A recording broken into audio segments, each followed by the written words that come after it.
Hello નમસ્કાર જય Hind Vande Mataram friends. તો મિત્રો આજના વિડીયોમાં જે છે આપણે 1 થી 40 જેટલા જીકેના એમસીક્યુ જોવાના છે બરાબર। વિડીયો જે છે મિત્રો તમને ખૂબ ઉપયોગી થવાનો છે। નવા સિલેબસ મુજબ જે છે આપણે આજે 1 થી 40 જેટલા જીકેના એમસીક્યુ જે છે એ લઈને આવ્યા છીએ। વિડીયોમાં છેલ્લે સુધી જોતા રહેજો। ચાલો શરૂ કરીએ। ક્વેશ્ચન નંબર 1, કૃત્રિમ વરસાદ માટે શેનો ઉપયોગ થાય છે? કૃત્રિમ વરસાદ માટે જે છે નીચેનામાંથી શેનો ઉપયોગ થાય છે? તો શેનો આવશે અહીંયા રાઈટ આન્સર? સિલ્વર આયોડાઇડ આવશે બરાબર। ઓપ્શન બી આપણો રાઈટ આન્સર અહીંયા બની જશે। કૃત્રિમ વરસાદ માટે શેનો? તો સિલ્વર આયોડાઇડ જે છે એનો ઉપયોગ કૃત્રિમ વરસાદ માટે થતો હોય છે। જોઈએ ત્યારબાદનો નેક્સ્ટ ક્વેશ્ચન, પોચમપલ્લી સાડી નીચેનામાંથી કયા રાજ્યમાં વણાય છે? પોચમપલ્લી સાડી જે છે એ નીચેનામાંથી કયા રાજ્યમાં જે છે વણવામાં આવે છે? તો શું આવશે રાઈટ આન્સર અહીંયા? પોચમપલ્લી સાડી મિત્રો ક્યાં આવશે? તેલંગાણામાં આવશે બરાબર। ઓપ્શન ડી રાઈટ આન્સર આપણો અહીંયા બની જશે। પોચમપલ્લી સાડી નીચેનામાંથી કયા રાજ્યમાં? તો તેલંગાણા જે છે રાજ્યમાં પોચમપલ્લી સાડી જે છે વણાય છે। મિત્રો પલ્લી પલ્લી અહીંયા છે પોચમપલ્લી। આ પલ્લી જે છે ને પલ્લી પરથી આપણને ખ્યાલ હોવો જોઈએ કે ભારતનું પ્રથમ કાર્બન ન્યુટ્રલ ગામ છે બરાબર। અને જે આવ્યું છે સાંગામાં, જમ્મુ કાશ્મીરમાં સાંગામાં આવેલું છે પલ્લી ગામ બરાબર। પલ્લી ગામની આપણે વાત કરી। પોચમપલ્લી જે છે એ સાડીની વાત અહીંયા પૂછેલી છે એ તો તેલંગાણામાં જ આવશે, પરંતુ આપણે પલ્લી જે છે ને પલ્લી એના વિશે પણ આપણને ખ્યાલ હોવો જોઈએ। ત્યારબાદનો ક્વેશ્ચન જોઈએ, દક્ષિણ આફ્રિકાના ગાંધીનું બહુમાન કોને મળ્યું છે? દક્ષિણ આફ્રિકાના ગાંધીનું બહુમાન જે છે એ નીચેનામાંથી કોને મળ્યું છે? તો કોણ આવશે ને રાઈટ આન્સર અહીંયા Nelson Mandela. Option C right answer બની જશે, ખાસ યાદ રાખજો। દક્ષિણ આફ્રિકાના ગાંધીનું બહુમાન કોને? તો નેલ્સન મંડેલા જે છે એમને દક્ષિણ આફ્રિકાના ગાંધીનું જે છે બહુમાન મળેલું છે। જોઈએ ત્યારબાદનો નેક્સ્ટ ક્વેશ્ચન, 1953માં મહાગુજરાતની માંગણીને નકારી કાઢી હતી તે રાજ્ય પુનર્રચના પંચના અધ્યક્ષ કોણ હતા? 1953માં જે છે મહાગુજરાતની માંગણીને નકારી કાઢી હતી તે રાજ્ય પુનર્રચના પંચના અધ્યક્ષ જે છે નીચેનામાંથી કોણ હતા? તો એ હતા ફઝલ અલી બરાબર। ઓપ્શન એ રાઈટ આન્સર આપણો અહીંયા બની જશે, ખાસ યાદ રાખજો। 1953માં જે છે મહાગુજરાતની માંગણીને નકારી કાઢી હતી એ રાજ્ય પુનર્રચના અધ્યક્ષ જે છે કોણ? તો ફઝલ અલી એના અધ્યક્ષ હતા। મિત્રો તમે વિડીયો જે છે ને છેલ્લે સુધી જોતા રહેજો। આપણે છેલ્લે લાસ્ટમાં એક 41મો ક્વેશ્ચન રાખેલો છે જેનો આન્સર તમારે કોમેન્ટમાં જણાવવાનો રહેશે, તો વિડીયોમાં તમે છેલ્લે સુધી જોતા રહેજો। જોઈએ ત્યારબાદનો નેક્સ્ટ ક્વેશ્ચન 5મો, ભારતની વસ્તી ગણતરી 2011ને ધ્યાને લેતા કયા રાજ્યમાં સ્ત્રી શિક્ષણ વધારે જોવા મળે છે? ભારતની વસ્તી ગણતરી 2011ને ધ્યાને લેતા જે છે કયા રાજ્યમાં સ્ત્રી શિક્ષણ સૌથી વધારે જોવા મળે છે? તો શું આવશે રાઈટ આન્સર અહીંયા? કેરળ આવશે બરાબર। ઓપ્શન એ રાઈટ આન્સર બની જશે। અહીંયા ભારતની વસ્તી ગણતરી 2011ને ધ્યાને લેતા જે છે એ કેરળ રાજ્યમાં સ્ત્રી શિક્ષણ જે છે વધારે જોવા મળે છે, ખાસ યાદ રાખજો। સૌથી વધારે જોવા મળે છે કેરળમાં। સ્ત્રીઓને મિત્રો રોજગારી આપવામાં પ્રથમ શહેર ચેન્નઈ છે બરાબર, એ પણ આપણને ખ્યાલ હોવો જોઈએ। સ્ત્રીઓને રોજગારી આપવામાં પ્રથમ શહેર પૂછાય તો ચેન્નઈ આવશે। અહીંયા જે છે આપણને સ્ત્રી શિક્ષણ સૌથી વધારે પૂછેલું છે, માટે જવાબ ઓપ્શન એ કેરળ આવશે। મિત્રો તમને વિડીયો ગમતો હોય તો એક લાઇક કરજો। અમે તમારી પાસે માત્ર એક લાઇકની આશા રાખીએ છીએ, તો એક લાઇક તમે જરૂર કરી દેજો। ત્યારબાદનો ક્વેશ્ચન જોઈએ, નીચેનામાંથી કયો મુઘલ રાજા નથી? નીચેનામાંથી કયો જે છે મુઘલ રાજા નથી? તો મિત્રો અહીંયા જે આપણને ઓપ્શન આપેલા છે એમાંથી બિરબલ આવશે બરાબર। ઓપ્શન બી રાઈટ આન્સર બની જશે। અહીંયા જે છે ઓપ્શન એમાંથી બિરબલ જે છે એ મુઘલ રાજા નથી। મિત્રો બિરબલ તો એ રાજા ન હતા બરાબર, વજીર હતા બિરબલ। અને મિત્રો પૂછાય એવો ક્વેશ્ચન કે કયા મુઘલ રાજાનો જન્મ જે છે દાહોદમાં થયો હતો બરાબર। કયા મુઘલ રાજાનો જન્મ દાહોદમાં થયો હતો? તો ઔરંગઝેબ આવશે, આપણને એ પણ ખ્યાલ હોવો જોઈએ। નેક્સ્ટ ક્વેશ્ચન જોઈએ ત્યારબાદનો, સરસ્વતી ચંદ્રના સર્જકનું નામ જણાવો। સરસ્વતી ચંદ્રના જે છે સર્જકનું નામ જણાવો। આ નવલકથા જે છે કોની છે? તો કોની આવશે રાઈટ આન્સર અહીંયા? ગોવર્ધન રામ ત્રિપાઠી આવશે। ઓપ્શન સી રાઈટ આન્સર બની જશે। અહીંયા ખાસ યાદ રાખજો, સરસ્વતી ચંદ્ર આ જે છે એના સર્જક કોણ? તો ગોવર્ધન રામ ત્રિપાઠી એના સર્જક છે। મિત્રો વાત કરીએ ગોવર્ધન રામ ત્રિપાઠીની, તો એમનો જન્મ નડિયાદમાં થયો હતો, ખાસ યાદ રાખજો। અને સરસ્વતી ચંદ્ર ગુજરાતી સાહિત્યની મહાનવલકથા કહેવાય છે, જે 4 ભાગમાં છે બરાબર, 4 ભાગોમાં જોવા મળે છે। ત્યારબાદનો ક્વેશ્ચન જોઈએ, સોરઠનો શણગાર લેખમાળાના સર્જક કોણ છે? સોરઠનો શણગાર આ લેખમાળાના સર્જક જે છે એ નીચેનામાંથી કોણ છે? તો વાણાભાઈ ગીડા આવશે। Option B C right answer આપણો અહીંયા બની જશે, ખાસ યાદ રાખજો। સોરઠનો શણગાર આ લેખમાળાના સર્જક કોણ? તો વાણાભાઈ ગીડા છે, ખાસ યાદ રાખજો। નેક્સ્ટ ક્વેશ્ચન જોઈએ ત્યારબાદનો, સામાન્ય રીતે તંદુરસ્ત વ્યક્તિના શરીરનું તાપમાન કેટલા સેન્ટીગ્રેડ હોય છે? સામાન્ય રીતે જે છે તંદુરસ્ત વ્યક્તિના શરીરનું તાપમાન જે છે એ કેટલા સેન્ટીગ્રેડ હોય છે? તો 37 ડિગ્રી આવશે। ઓપ્શન એ રાઈટ આન્સર બની જશે। સામાન્ય રીતે તંદુરસ્ત વ્યક્તિના શરીરનું તાપમાન કેટલા સેન્ટીગ્રેડ? તો 37 જે છે ડિગ્રી સેન્ટીગ્રેડ જોવા મળે છે। મિત્રો વાત કરીએ હવામાન દિવસ 23 માર્ચ આવશે અને ફેરનહીટમાં પૂછાય આ જ ક્વેશ્ચન આપણને જો ફેરનહીટમાં પૂછાય તો 98 પોઈન્ટ ખાસ યાદ રાખજો 98.6 ફેરનહીટ આવશે બરાબર એ પણ આપણને ખ્યાલ હોવો જોઈએ ત્યારબાદનો ક્વેશ્ચન જોઈએ સિંધુ ખંડની સંસ્કૃતિના લોકોને કઈ ધાતુનો પરિચય ન હતો સિંધુ ખંડની સંસ્કૃતિના લોકોને મિત્રો કઈ ધાતુનો જે છે પરિચય ન હતો તો અહીંયા જે છે લોખંડનો પરિચય નતો બરાબર ઓપ્શન ડી રાઈટ આન્સર બની જશે સિંધુ ખંડની સંસ્કૃતિના લોકોને કઈ ધાતુ તો લોખંડનો એમને પરિચય ન હતો ત્યારબાદનો ક્વેશ્ચન જોઈએ ચિત્તોડમાં વિજય સ્તંભ કોણે બનાવડાવેલો ચિત્તોડમાં જે છે વિજય સ્તંભ કોણે બનાવડાવેલો તો રાણા કુંભા આવશે બરાબર ઓપ્શન બી રાઈટ આન્સર બની જશે ચિત્તોડમાં જે છે વિજય સ્તંભ કોણે તો રાણા કુંભા જે છે એમણે બનાવેલો હતો ત્યારબાદનો ક્વેશ્ચન જોઈએ કરો યા મરો સૂત્ર કઈ ચળવળ સાથે જોડાયેલું છે કરો યા મરો આ સૂત્ર જે છે એ કઈ ચળવળ સાથે જોડાયેલું છે તો શું આવશે રાઈટ આન્સર ભારત છોડો ચળવળ બરાબર ઓપ્શન બી રાઈટ આન્સર અહીંયા બની જશે આપણો કરો યા મારો આ સૂત્ર જે છે કઈ ચળવળ તો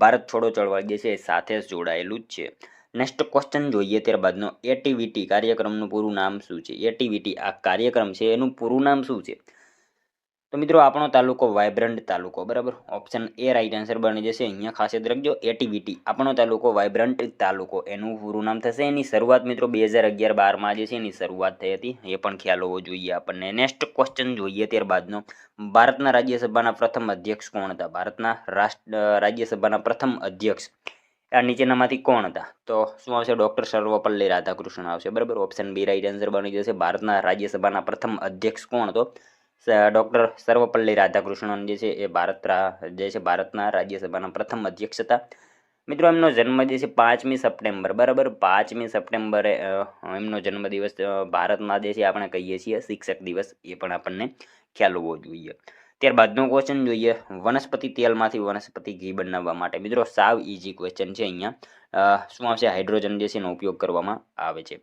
નેક્સ્ટ ક્વેશ્ચન જોઈએ ત્યારબાદનો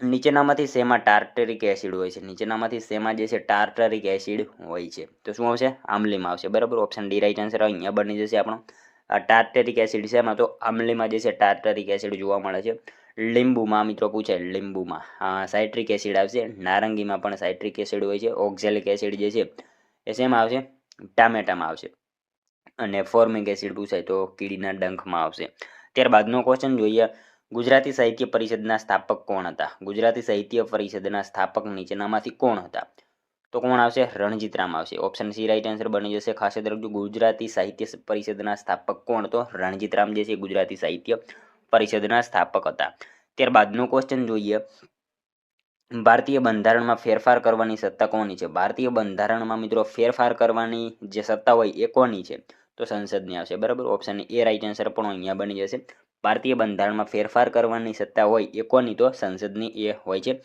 મિત્રો લોકસભા રાજ્યસભા અને રાષ્ટ્રપતિ આ ત્રણેય ભેગા થાય એટલે સંસદ બને બરાબર નેક્સ્ટ ક્વેશ્ચન જોઈએ ત્યારબાદનો ભારતનું રાષ્ટ્રીય વૃક્ષ મિત્રો સાવ ઇઝી ક્વેશ્ચન છે અહીંયા ભારતનું રાષ્ટ્રીય વૃક્ષ કયું વર્ડ છે બરાબર ઓપ્શન ડી રાઈટ આન્સર અહીંયા બની જશે મિત્રો રાષ્ટ્રીય પક્ષી પૂછાય મોર આવશે રાષ્ટ્રીય પ્રાણી વાઘ આવશે વિરાસત પ્રાણી જો પૂછાય તો હાથી આવશે ત્યારબાદનો ક્વેશ્ચન જોઈએ ભારતમાં રોગન ચિત્રકળા કયા દેશથી લાવવામાં આવી હતી ભારતમાં રોગન ચિત્રકળા જે છે કયા દેશમાંથી લાવવામાં આવી હતી તો ઈરાન દેશમાંથી આવશે ખાસ યાદ રાખજો ભારતમાં રોગન ચિત્રકળા કયા દેશમાંથી તો ઈરાન દેશ જે છે ત્યાંથી રોગન ચિત્રકળા લાવવામાં આવી હતી ત્યારબાદનો ક્વેશ્ચન જોઈએ કયો દેશ પેગોડાઓનો દેશ તરીકે ઓળખાતો હતો કયો દેશ જે છે પેગોડાઓનો દેશ તરીકે ઓળખાતો હતો તો મ્યાનમાર આવશે બરાબર ઓપ્શન બી રાઈટ આન્સર આપણો અહીંયા બની જશે ખાસ યાદ રાખજો મ્યાનમાર જે છે એ પેગોડાઓનો દેશ તરીકે ઓળખાતો હતો ત્યારબાદનો ક્વેશ્ચન જોઈએ ગુજરાત સાહિત્ય અકાદમીનું કાર્યાલય ક્યાં આવેલું છે ગુજરાત સાહિત્ય અકાદમીનું કાર્યાલય જે છે નીચેનામાંથી ક્યાં આવેલું છે તો ક્યાં આવશે રાઈટ આન્સર ગુજરાત સાહિત્ય અકાદમીનું કાર્યાલય મિત્રો ગાંધીનગર આવશે બરાબર ઓપ્શન ડી રાઈટ આન્સર બની જશે અહીંયા ખાસ યાદ રાખજો ગુજરાત સાહિત્ય અકાદમીનું કાર્યાલય ક્યાં તો ગાંધીનગર ખાતે આવેલું છે ખાસ યાદ રાખજો નેક્સ્ટ ક્વેશ્ચન જોઈએ ત્યારબાદનો હાલમાં હિન્દી દિવસ ક્યારે મનાવવામાં આવ્યો હિન્દી દિવસ 2024ની ઉજવણી ક્યારે કરવામાં આવી 14 સપ્ટેમ્બર આવશે બરાબર ઓપ્શન એ રાઈટ આન્સર બની જશે અહીંયા હિન્દી દિવસ ક્યારે તો 14 સપ્ટેમ્બરના રોજ મનાવવામાં આવે છે મિત્રો 13 સપ્ટેમ્બરે વિશ્વ સેપ્સિસ દિવસ મનાવાયો 12 સપ્ટેમ્બરે international day for south cooperation મનાવાયો 11 સપ્ટેમ્બરે રાષ્ટ્રીય વન શહીદ દિવસ મનાવાયો ખાસ યાદ રાખજો ત્યારબાદનો ક્વેશ્ચન જોઈએ હાલમાં કેન્દ્રીય ગૃહમંત્રી અમિત શાહે કોને રાજભાષા કીર્તિ પુરસ્કાર આપ્યો છે હાલમાં જે છે કેન્દ્રીય ગૃહમંત્રી અમિત શાહે જે છે કોને રાજભાષા કીર્તિ પુરસ્કાર જે છે એ એનાયત કર્યો છે? તો કોને આવશે? વી શ્રીનિવાસ આવશે. ઓપ્શન એ રાઈટ આન્સર બની જશે અહીંયા. હાલમાં કેન્દ્રીય ગૃહમંત્રી અમિત શાહે જે છે એ વી શ્રીનિવાસ જે છે એમને રાજભાષા કીર્તિ પુરસ્કાર જે છે એ એનાયત કરવામાં આવ્યો છે. મિત્રો હાલમાં પ્રશાંતિ રામનને જે છે પોતાની લઘુકથા નાઇટ યાર્ડ સિરીઝ માટે જે છે સિંગાપુર સાહિત્ય પુરસ્કાર મળ્યો છે. જેમી લી કાર્ટિસને જે છે એમને મિત્રો અતિથિ અભિનેત્રી માટે જે છે ક્રિએટિવ આર્ટ્સ એમી પુરસ્કાર મળ્યો છે. 26મા સીએ ક્રિકેટર પુરસ્કારમાં રોહિત શર્માને સર્વશ્રેષ્ઠ આંતરરાષ્ટ્રીય ક્રિકેટ પુરસ્કારથી જે છે એ સન્માનિત કરવામાં આવ્યા છે. આ બધું ખ્યાલ હોવો જોઈએ આપણને. જોઈએ ત્યારબાદનો નેક્સ્ટ ક્વેશ્ચન, ચાવડા વંશ બાબતે સાચા વિધાનો જણાવવાના છે. મિત્રો અહીંયા ચાવડા વંશ બાબતે સાચા વિધાનો જણાવવાના છે. જોઈએ આપણે શું કીધું છે. પંચાસર ચાવડા શાસક જયશિખરીની રાજધાની હતી. પ્રબંધ ચિંતામણી અનુસાર ચાવડા વંશના વનરાજે 60 વર્ષ સુધી શાસન કર્યું હતું. મિત્રો બંને વિધાનો સાચા જ આપેલા છે. પંચાસર જે છે ચાવડા શાસક જયશિખરીની રાજધાની હતી, પહેલું વિધાન સાચું છે. અને પ્રબંધ ચિંતામણી જે છે અનુસાર ચાવડા વંશના વનરાજે જે છે 60 વર્ષ સુધી શાસન કર્યું હતું. બંને વિધાનો આપણને સાચા જ આપેલા છે. ત્યારબાદનો ક્વેશ્ચન જોઈએ, જ્યાં પૂર્વી ઘાટ અને પશ્ચિમી ઘાટ મળે છે ત્યાં કયા પહાડો આવેલા છે? જ્યાં પૂર્વી ઘાટ અને પશ્ચિમી ઘાટ મળે ત્યાં જે છે કયા પહાડો આવેલા છે? તો શું આવશે? નીલગિરીના પહાડો આવશે. બરાબર, ઓપ્શન બી રાઈટ આન્સર આપણો બની જશે અહીંયા. જ્યાં પૂર્વી ઘાટ અને પશ્ચિમ ઘાટ મળે છે ત્યાં કયા? તો નીલગિરીના પહાડો જે છે એ આવેલા છે. જોઈએ ત્યારબાદનો નેક્સ્ટ ક્વેશ્ચન, 1934માં કોના નેતૃત્વ હેઠળ રાજ્ય દ્વારા ઇજારાઓ લાદવાના વિરોધમાં રાજકોટની સ્થાનિક પ્રજા પરિષદે ચળવળ શરૂ કરી હતી? 1934માં જે છે કોના નેતૃત્વ હેઠળ જે છે રાજ્ય દ્વારા ઇજારાઓ લાદવાના વિરોધમાં રાજકોટની સ્થાનિક પ્રજા પરિષદે જે છે ચળવળ શરૂ કરી હતી? તો કોણ આવશે રાઈટ આન્સર અહીંયા? યુએન ટેબર આવશે. બરાબર, ઓપ્શન સી રાઈટ આન્સર બની જશે, ખાસ યાદ રાખજો. ત્યારબાદનો ક્વેશ્ચન જોઈએ, નીચે આપેલા વિશ્વના મોટા દેશો પૈકી કયો દેશ માત્ર એક જ સમય ઝોન ધરાવે છે? નીચે આપેલા વિશ્વના સૌથી મોટા દેશો પૈકી જે છે કયો દેશ માત્ર એક જ સમય ઝોન ધરાવે છે? તો કયો દેશ આવશે અહીંયા રાઈટ આન્સર? ચીન આવશે. બરાબર, ઓપ્શન ડી રાઈટ આન્સર બની જશે, ખાસ યાદ રાખજો. વિશ્વના મોટા દેશોમાંથી જે છે નીચેનામાંથી કયો દેશ? તો ચીન દેશ જે છે માત્ર એક જ સમય ઝોન ધરાવે છે. મિત્રો એક માત્ર સમય ઝોન ધરાવનારા અન્ય દેશોની આપણે જો વાત કરીએ તો ભારત આવશે, એમાં આર્જેન્ટિના આવશે, સાઉદી અરેબિયા આવશે, દક્ષિણ આફ્રિકા આવશે, તુર્કી આવશે, સ્પેન આવશે. આ બધા જે છે એક સમય ઝોન ધરાવનારા જે છે એ દેશો છે. જોઈએ ત્યારબાદનો નેક્સ્ટ ક્વેશ્ચન, 1 કલાકમાં 45 વિદ્યાર્થીઓમાંથી મહેશનો ક્રમ 20મો છે. જો વર્ગમાં 2 વિદ્યાર્થીઓ ઉમેરવામાં આવે તો તે એક ક્રમ પાછળ જાય છે, તો મહેશનો ક્રમ પાછળથી કયો હશે? મિત્રો શું કીધું છે? વર્ગમાં 2 વિદ્યાર્થીઓ ઉમેરવામાં આવે તો વર્ગમાં કુલ કેટલા વિદ્યાર્થીઓ થઈ ગયા? બરાબર, વર્ગમાં શું કીધું છે આપણને? 2 વિદ્યાર્થીઓ ઉમેરવામાં આવે. બરાબર, વર્ગમાં 2 વિદ્યાર્થીઓ ઉમેરવામાં આવે તો વર્ગમાં કુલ વિદ્યાર્થીઓ કેટલા થઈ ગયા? 47 થઈ ગયા. બરાબર, 47 વિદ્યાર્થીઓ જે છે એ 2 ઉમેરે એટલે થઈ ગયા. હવે મિત્રો ત્યારબાદ શું કીધું છે આપણને? એક ક્રમ જે છે પાછળ જાય છે. જો શું કીધું છે? એક ક્રમ જે છે અહીંયા જે છે એક ક્રમ પાછળ જાય છે, મતલબ કે શું કીધું છે? ત્યારબાદ એમ કીધું છે એક ક્રમ જે છે પાછળ જાય છે, મતલબ ડાબી બાજુથી એક ક્રમ જે છે એ પાછળ જાય એટલે શું આવશે? 21 અહીંયા મૂકવાના. બરાબર, 21 થશે. હવે 7માંથી 1 જાય એટલે 6 આવશે, 4માંથી 2 જાય એટલે 2 આવશે. બરાબર, 26 આવશે. હવે મિત્રો આપણે જમણી બાજુનો ક્રમ શોધવો હોય તો બંનેનો ડિફરન્સ લેવાનો. બરાબર, બંનેનો ડિફરન્સ લેવાનો. અહીંયા 26 આપણને જોવા મળે છે. બરાબર, જમણી અથવા ડાબી બાજુનો ક્રમ હોય એટલે મિત્રો 1 પ્લસ કરીને આન્સર લખી દેવાનો, એટલે 27 આપણો જવાબ બની જશે. 27 જે છે ઓપ્શન બી રાઈટ આન્સર અહીંયા બની જશે. જોઈએ ત્યારબાદનો નેક્સ્ટ ક્વેશ્ચન, એક મિત્રો શ્રેણી આપેલી છે, શ્રેણી પૂર્ણ કરવાની છે. જોઈએ આપણે શું કીધું છે? 1 3 3 6 7 9 ખાલી જગ્યા 1 અને 12 અને 21 આ રીતના એક શ્રેણી આપેલી છે. શું કીધું છે? ડિફરન્સ મિત્રો આપણે પહેલા જોઈ લેવાનો. અહીંયા જે છે 3 3 6 3 પછી જે છે 6, આનો ડિફરન્સ શું છે? 2 પ્લસ જોવા મળે છે. બરાબર, અને 6માંથી 9 જે છે એમાં શું ડિફરન્સ જોવા મળે છે?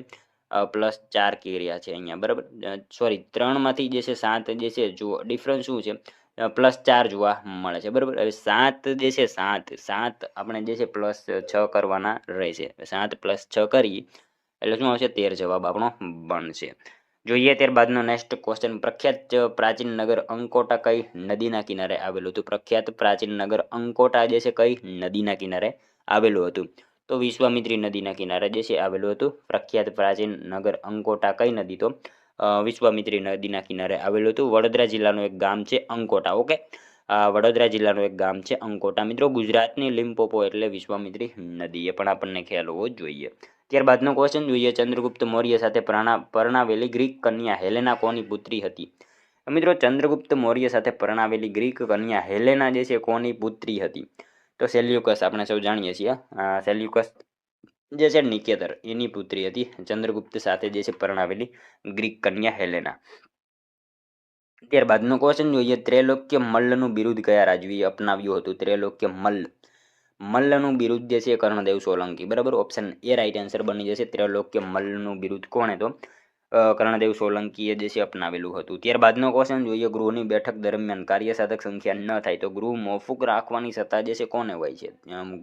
ગૃહની બેઠક દરમિયાન મિત્રો કાર્યસાધક સંખ્યા ન થાય તો ગૃહ મોકૂફ રાખવાની સત્તા જે છે એ કોને હોય? તો સ્પીકર અને ચેરમેન જે છે એમને હોય છે, એ ખાસ યાદ રાખજો. ત્યારબાદનો ક્વેશ્ચન જોઈએ, કેસરવાનો મેળો કઈ જિલ્લામાં ભરાય છે? કેસરવાનો મેળો જે છે કયા જિલ્લામાં એનું આયોજન થાય છે? તો ભરૂચમાં આવશે. બરાબર, ઓપ્શન એ રાઈટ આન્સર બની જશે. કેસરવાનો મેળો જે છે કયા જિલ્લામાં? તો ભરૂચ જિલ્લામાં જે છે કેસરવાનો મેળો જે છે એ ભરાય છે. મિત્રો કેસરવાનો મેળો વાત કરીએ એના વિશે, ભરૂચ જિલ્લાના જે છે ઝઘડિયા તાલુકાના કેસરવા ગામે મહાશિવરાત્રિના દિવસે દેવ દેવીઓના જે છે લગ્નોત્સવનો એક અનોખો મેળો ભરાય છે. મિત્રો આ મેળામાં શું હોય ખબર છે? આ મેળામાં જે છે એક ખેતરમાં વાંસની ઝૂંપડી તૈયાર કરવામાં આવે છે અને આ ઝૂંપડીમાં જે છે દેવી દેવતાની પિત્તળની મૂર્તિઓને રાખવામાં આવે છે અને આ વિધિ બાદ જે છે એટલે કે આ વિધિ પછી જે છે આદિવાસી સમાજમાં જે છે લગ્ન વિધિ જે છે શરૂ થતી હોય છે. આવું બધું જે છે એ કરતા હોય છે. ત્યારબાદનો ક્વેશ્ચન જોઈએ, રાજ્યસભા અને લોકસભાના સભ્ય માટેની લઘુત્તમ વય મર્યાદા અનુક્રમે કેટલી છે? રાજ્યસભા અને લોકસભાના સભ્ય માટેની લઘુત્તમ વય મર્યાદા જે છે કેટલી છે? તો 30 વર્ષ અને શું હશે 25 વર્ષ આવશે. બરાબર, ઓપ્શન સી રાઈટ આન્સર અહીંયા બની જશે. ત્યારબાદનો ક્વેશ્ચન જોઈએ, કયા ખનિજનો ઉપયોગ રાસાયણિક ખાતરો, કાચ, રંગ અને જંતુનાશક દવાઓ બનાવવાના કારખાનામાં થાય છે? કયા ખનિજનો ઉપયોગ જે છે રાસાયણિક ખાતરો, કાચ, રંગ અને જંતુનાશક દવાઓ બનાવવામાં જે છે થાય છે? તો શું આવશે? ચિરોડી આવશે. ઓપ્શન સી રાઈટ આન્સર આપણો અહીંયા બનશે. ત્યારબાદનો ક્વેશ્ચન જોઈએ, હું ગીરનો સાવજ આ પુસ્તક જે છે એના લેખકનું નામ જણાવો. હું ગીરનો સાવજ આ પુસ્તકના લેખકનું નામ જણાવવાનું છે. તો અરવિંદ ગોસ્વામી આવશે. બરાબર, ઓપ્શન સી રાઈટ આન્સર બની જશે. હું ગીરનો સાવજ આ પુસ્તક જે છે કોનું? તો અરવિંદ ગોસ્વામીનું જે છે આ પુસ્તક છે, ખાસ યાદ રાખજો. ત્યારબાદનો ક્વેશ્ચન જોઈએ, રાષ્ટ્રીય પોષણ માસ ક્યારે ઉજવવામાં આવે છે? રાષ્ટ્રીય પોષણ માસની ઉજવણી જે છે ક્યારે કરવામાં આવે છે? તો સપ્ટેમ્બર મહિનામાં જે છે કરવામાં આવે છે. ખાસ યાદ રાખજો, રાષ્ટ્રીય પોષણ મહિનાની ઉજવણી ક્યારે? તો સપ્ટેમ્બર મહિનામાં જે છે એ કરવામાં આવે છે. જોઈએ ત્યારબાદનો મિત્રો 40મો ક્વેશ્ચન, દક્ષિણ અમેરિકાના વિશાળ વૃક્ષહીન ઘાસના મેદાનો કયા નામથી ઓળખાય છે? તો શું આવશે અહીંયા રાઈટ આન્સર? દક્ષિણ અમેરિકાના વિશાળ વૃક્ષહીન ઘાસના મેદાનો જે છે એ કયા નામથી? પંપાસ નામથી જે છે ઓળખાય છે. ખાસ યાદ રાખજો. જોઈએ ત્યારબાદનો મિત્રો લાસ્ટ 41મો ક્વેશ્ચન, જેનો આન્સર જે છે તમારે કોમેન્ટમાં જણાવવાનો રહેશે. બરાબર, 100% પ્રાકૃતિક ખેતી કરતો જિલ્લો કયો છે? 100% પ્રાકૃતિક ખેતી કરતો જિલ્લો નીચેનામાંથી કયો છે? મિત્રો આનો એક આન્સર તમારે કોમેન્ટમાં જણાવવાનો રહેશે. સાવ ઇઝી ક્વેશ્ચન છે મિત્રો, ખાસ કોમેન્ટ તમે કરી દેજો. અને નવા હોય ચેનલ ઉપર તો ચેનલને ખાસ સબસ્ક્રાઇબ કરી લેજો. બરાબર, તો મિત્રો આ હતો વિડીયો. જો તમને વિડીયો પસંદ આવ્યો હોય તો એક લાઇક કરજો, તમારા મિત્રો જોડે શેર કરી દેજો જેથી એમને પણ ઉપયોગી બને. અને આપણી ચેનલ ઉપર નવા હોય તો ચેનલને ખાસ સબસ્ક્રાઇબ કરી લેજો. જોઈએ મળશું હવે આપણે કાલે બીજા વિડીયોમાં. ત્યાં સુધી જય હિન્દ, વંદે માતરમ.